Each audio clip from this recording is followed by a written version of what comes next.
Welcome to the Daily Intelligence Brief from IntelStor for the 6th of February 2025.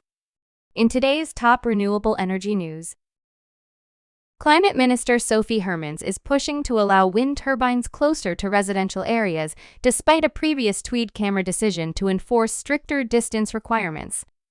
The move has sparked resistance from coalition partners PVV and BBB, who argue that relaxed regulations could negatively impact residents' health and legal certainty for future housing projects. Multiple sources within the cabinet and coalition have stated that tensions have escalated after the Tweede Kamer previously called for a minimum distance of 4 times the tip height of a wind turbine, similar to Denmark's standard. Charybdis, the first U.S.-built wind turbine installation vessel, has officially started its sea trials in Brownsville, Texas. The newly completed vessel, which has been fabricated at Eksim shipyard, will play an important role in constructing the 2.6-gigawatt coastal Virginia offshore wind project. Charybdis is designed to handle turbines with a capacity of 12 megawatts or larger and will operate from Hampton Roads, Virginia.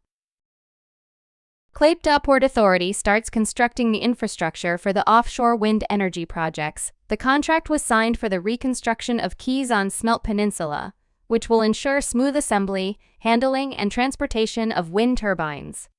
The successful tenderer IntelStor has been tasked with reconstructing the quays at the former international ferry port. As the reconstructed quays will be used for assembly, handling, storage, and transportation of wind turbines, the worksite will be designed for high loads up to 40 tons per square meter.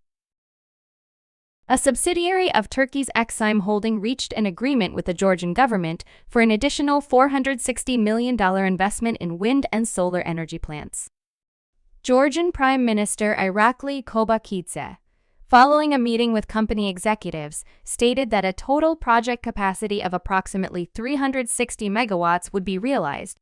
These projects would contribute to, quote, strengthening the local sector and improving the country's position in the competitive renewable energy market. The British Columbian provincial government in Canada says it will pass legislation this spring to bring all permitting and regulation of planned new renewable energy projects under the BC Energy Regulator.